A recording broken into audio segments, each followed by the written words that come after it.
Head televaatajad, me oleme Kadrioru pargi kõrval, küll mitte sealpool, kus meie tänase saatekülalised on Eestimaa rahvale oma elu ja hinge kinkinud.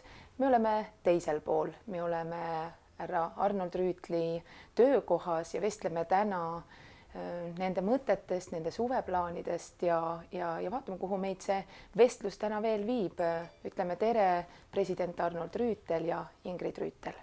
Tere! Te mõlemad olete tänase päevani väga aktiivsed inimesed. Te austate Eesti jaoks olulisi sündmusi. Te teete väga tulihingeliselt täna ka tööd veel. Te olete hea tervise juures. Kuidas te seda kõike jõuate? Kes teeb, see jõuabki, ma arvan. Ja me suhtleme ka palju oma noortega ja see annab ka palju jõudu lastega ja lapselastega. Inimene peab kogu aeg töötama. See on täitsa loomulik, sellest ta magab küllalt palju kogu oma elueast muidu maha.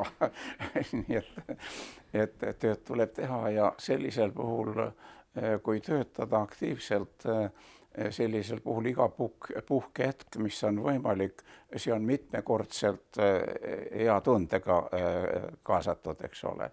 Nõnda, et selles mõttes on õige, et mitte logeleda elus. No positiivne ja hea tunne on elus üks selline tunne, mida me kõik igatseme, me kõik soovime armastust, me kõik soovime õnne ja rahulolu. Mis tekitab teise hea tunde? Milline on see päev, millal president Arnold Rüütel on väga õnnelik inimene? No võib-olla ma olen püüdnud aega kokku hoida niimoodi, et mõni ütleb, et ma räägin liiga palju. Tõesti, kui ma räägin kellegi isikuga ja me saame kohe mõistame üksteist, siis kulub väga vähe aega. Teisega kulub võib-olla veidikese rohkem aega, see on ka hästi. Kolmas aga ei ole nõus paljude minu arust õigete minu poolt öeldud seisukohtadega, siis läheb jutt pikaks, ma püüan siiski talle selgeks teha. Ja siis ma ei kuluta sellele kolmandale isikule edaspidi üldse aega enam. Pole mõtet aega raisata, ma kulutan oma aja kõik selle esimese teise isikuga rääkimisele. Ja võib-olla see ongi aidanud niisugune konstruktiivne lähenemisviis ühiskonnas suhelda siis suhteliselt üksteise mõistmise raames. Nii et õnnelikuks teeb teid siis, kui inimesed üksteist mõistavad? Jah, seda muidugi, aga muidugi Eesti iseseisvuse taastamise raames ei mõistetud mind üldsegi paljudel juttudel, nii et eriti just meie naabrist rääkides. Aga ma ütlen kogu südamest ja ma usun, et ka kõikide televaatajate südamest tulevad tänusõnad selle töö eest ja isegi kui teid siis ei mõistetud, siis suures osas tänu sellele oleme me täna siin oma vabas Eestis. Proua Ingrid, mis teeb teid õnnelikuks? Inimene ei saa kunagi olla õnnelik üksinda. Et inimene on siis õnnelik, kui ta perel läheb hästi, kui ta sõpradel läheb hästi, kui ta rahval läheb hästi. Ja kui inimene muidugi saab tegeleda sellega, mis talle meeldib, mis talle on südamelähedane, kui ta ümber on lähedased inimesed. Ja just, et õnn on see, kui ei ole õnnetusi. Kõige selle juures jääb teil aega ka iseendale, jääb teil aega nautida ja vestelda ja rääkida päeva sündmusi läbi oma perele. Kus te veedate oma vaba aega?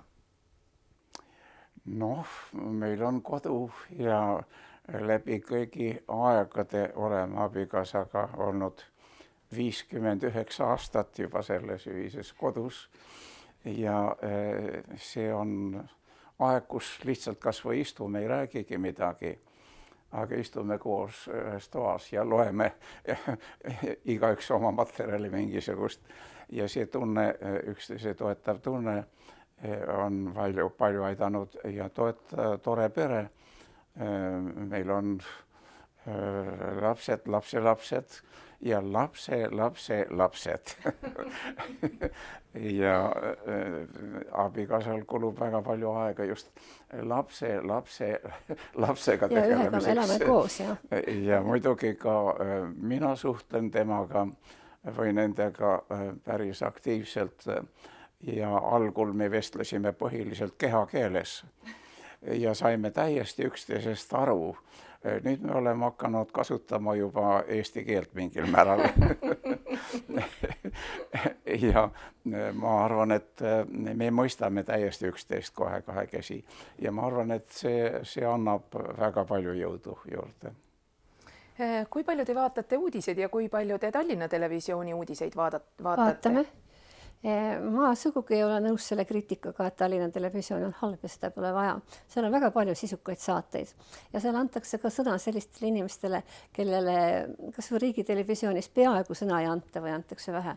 Minu meelest Tallinna Televisioon on väga hea ja vajalik. Loomulikult on seal ka Keskerakonna ideoloogiaga saateid, aga kus ei ole mingi erakonna ideoloogiaga saateid. Muudes kanalites on jälle muude parteide ideoloogiaga saateid.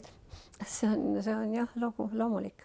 Me vaatame televisiooni ühiselt nimelt kogu aeg ühte sedasama telekat, nii et kui lülitame ühele või teisele poole, see on kooskõlastatud.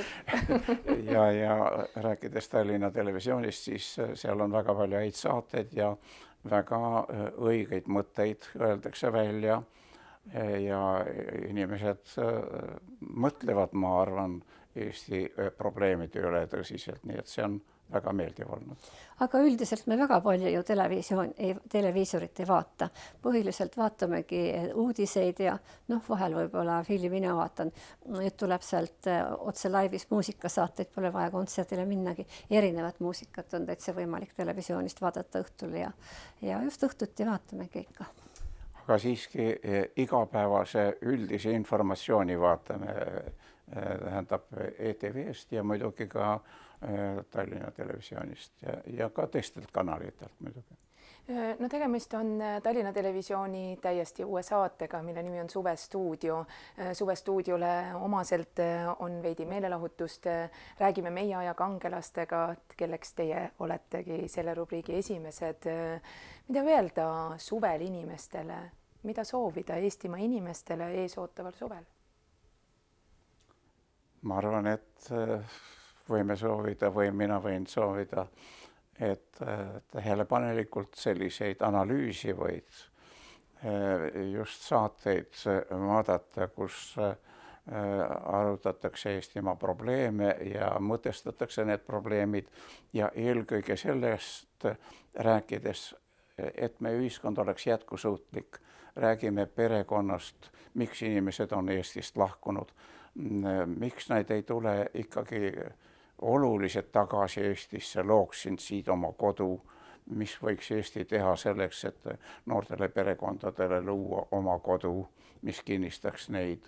Väga oluline on arendada ettevõtlust, aga seda eelkõige loova tegevuse kaudu, mitte lihtsalt midagi toota ikka rohkem ja rohkem, see ei ole tänapäeva arenenud ühiskonnale omane ja ei taga arengut. Nii et Eesti tervikuna oleks väga võimeline just sellist ühiskonda arendama. Et meie haridustase, kui me vaatame kas või meie laste saavutusi rahvusvaheliselt ja nii edasi, samuti meie teadus on arenenud küllalt tasemele, mis kõik võimaldaks ühiskonda selliselt organiseerida, nii et jääb ainult soovida, et meie valitsus ja võim suudaks selle teostada. Nii et tegelikult peaks ka suvel mitte ainult siis nii-öelda kergelt öeldes lulli lööma ja puhkama, vaid ka suvel peaks tegema mõttetööd, kuidas Eesti elu oleks ikka parem. No mina tahaksin küll eelkõige öelda, et inimesed suvel ikkagi puhake, kasutage eriti, kui on ilusad ilmad, aga kui tõesti halvad ilmad on, siis võib muidugi tegeleda ka muude asjadega. Mina isiklikult teen küll ka suvel oma tööd, sest ma töötan arvutiga ja saab ka Saaremaal igal pool tööd teha. Aga eelkõige tuleks suve ikka kasutada puhkuseks ja olla looduses. See annab palju jõudu.